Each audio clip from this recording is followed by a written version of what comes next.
Hello everyone, আসসালামু আলাইকুম। Welcome to my another new blog. যদিও ব্লগটা কিছুদিন আগের করা। শীতকালে কিন্তু গ্রামে ঘোরার মজাই আলাদা। আর আমরা সেদিন গিয়েছিলাম কোথায় সেটা জানতে হলে কিন্তু অবশ্যই পুরোটা ব্লগ দেখতে হবে। আর যারা কিন্তু এখন আমার পেজটিতে ফলো দেননি অবশ্যই ফলো দিয়ে আসবেন। সো চলেন ব্লগটি স্টার্ট করি। আমরা সেদিন গিয়েছিলাম আমার খালাতো বোনের বাসায়, আমাদের দাওয়াত ছিল। আর আপুর বাসায় আমি লাস্ট গিয়েছিলাম আমার বিয়ের আগে। বিয়ের পর কিন্তু আর যাওয়া হয়নি। সো আপু কিন্তু সবাইকে একসাথে করার জন্য আমাদেরকে দাওয়াত দিয়েছে। বেসিক্যালি কিন্তু দাওয়াত ছাড়া দেখা যায় একসাথে হওয়া হয় না। সেজন্য কিন্তু আমরা সবাই, আমার খালামণিরা, খালাতো বোনরা, আদার্স যারা আছে সবাই মিলে আমরা একসাথে আপুর বাসায় দাওয়াত খেতে গিয়েছিলাম। সো এখানে আপুর বাসাতে দেখেন কত সুন্দর একটা মাছের অ্যাকুরিয়াম। আর আমার মেয়ে মাছ দেখেই কিন্তু অনেক খুশি হয়ে গেছে, কারণ ওর মাছ অনেক পছন্দ। মাছের সাথে দাঁড়িয়ে দাঁড়িয়ে খেলা করছে। আর এখানে দেখেন আপু আমাদের জন্য কত কিছু রান্না করেছে। যেহেতু দুপুরের দাওয়াত ছিল সেই জন্য কিন্তু আমাদের জন্য বিশাল আয়োজন করেছে। এখানে অনেক পদের মাছ ভর্তা, তারপর হচ্ছে এখানে আপু মজা মজা কাবাব, দেন অনেক কিছু বানিয়েছে।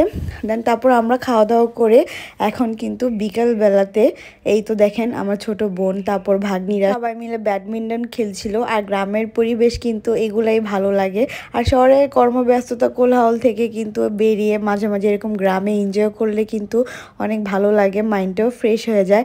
আর এখানে বিকেলবেলাতে একটু ছানা মিষ্টি আর এখানে পায়েস রান্না করেছিল আমার খালামণি, সেগুলোই খেলাম। আর এখন কিন্তু একটু আমরা বের হয়ে যাচ্ছি, কারণ আপুর বাসার একদম সাথেই কিন্তু বিশাল খোলা মাঠ আছে, যেখানে নাকি শীতকালীন সব সবজি চাষ করা হয়েছে। আপুদেরও এখানে বাগান আছে সবজি, তো সেগুলাই দেখার জন্য আমরা সবাই মিলে চলে যাচ্ছি। আর দেখেন কত সুন্দর পরিবেশ, চারিদিকে শুধু সবুজ আর সবুজ। গ্রামের এই পরিবেশগুলাই কিন্তু অনেক বেশি মনকে প্রশান্তি করে দেয়, তাই না? এই তো এখানে দেখেন ফুলকপির ক্ষেত। এই ক্ষেতটা থেকে ফুলকপি কিন্তু উঠিয়ে ফেলেছে, যার জন্য এরকম রেখে দিয়েছে। এখান থেকে নাকি আরও ফুলকপি বের হবে। দেন এখানে আছে টমেটোর বাগান, দেখেন টমেটো, কত কত টমেটো।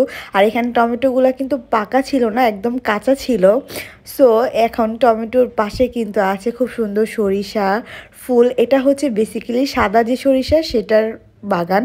এখানে কি সুন্দর দেখেন সাদা সরিষাগুলো ফুটে আছে, অনেক ভালো লাগছিল ঘোরাফেরা করে। আমার হাজব্যান্ড তো অনেক খুশি, কারণ সে শহরের ছেলে, বেসিক্যালি তার কিন্তু গ্রামে তেমন যাওয়া হয় না।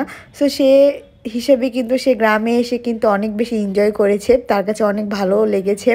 দেন তারপর এই তো দেখেন এখানে কত ফুলকপি, মাশাল্লাহ কত সুন্দর আর কত বড় ফুলকপি, কি ফ্রেশ তাই না? এই ফুলকপির বাগানটা হচ্ছে আমার আপুদেরই। আর এখানে আপুরা ফুলকপি আর বাঁধাকপির বাগান করেছে। এখানে আর অনেক মানুষের তোমার বাগান আছে, সবাই একসাথে মিলে ঝিলে এখানে বাগান করেছে। আর এদিকে দেখেন আমার হাজব্যান্ড আর আমার মেয়ের কাণ্ড। আমার মেয়ে তার পাপাকে কত আদর করছে, ফুল দিচ্ছে। সো এখানে আছে মূলা, দেখেন কত সুন্দর, ওই যে দেখা যাচ্ছে নিচে মূলা হয়ে আছে। আমার কিন্তু মূলা তুলতে অনেক বেশি ভালো লাগে, কেন জানি মূলাটা মাটির থেকে যখন টান দেওয়া হয় উপর দিকে আমার খুব খুব খুব ভালো লাগে। দেন তারপর এখানে দেখেন বাবা মেয়ে এখানে একটু ডান্স করছিল। দেন তারপরে তো ঘোরাফেরা শেষ করে কিন্তু আমরা এখন আপুর বাসায় আবার চলে আসলাম। আমরা চলে যাওয়ার কথা ছিল, বাট আপু অনেক জোর করেছে যে থাকো আজকে রাতটা। তো সেই জন্য কিন্তু আমরা সেই দিন স্টে করেছিলাম আপুদের বাসায়। আর এখানে আমার মেয়ে দেখেন বাগান থেকে পাতা টাতা কি নিয়ে আসছে খেলার জন্য। দেন এই তো এখন আমরা একটু ফ্রেশ ট্রেশ হয়ে আমরা এখন সন্ধ্যার নাস্তা খাবো। তো এখানে ছিল পুলি পিঠা, এটা হচ্ছে তেলে ভাজা পুলি। আরেকটা ইউনিক জিনিস খেলাম, দেখতে কিন্তু পুরো পাটি সাপটা, বাট এটার ভিতরে নাকি নুডলস রান্না করে ভরে দেন, এটা বানিয়েছে। এটা আমার কাছে খুবই ইউনিক লেগেছে, কারণ আমি ফর দ্য ফার্স্ট টাইম এটা ট্রাই করেছি। খেতে অতটা খারাপ ছিল না, মোটামুটি ভালোই ছিল। আর এখানে তারপর চানাচুর দিয়ে মুড়ি মাখা করেছি, সবাই মিলে মুড়ি মাখা এনজয় করলাম।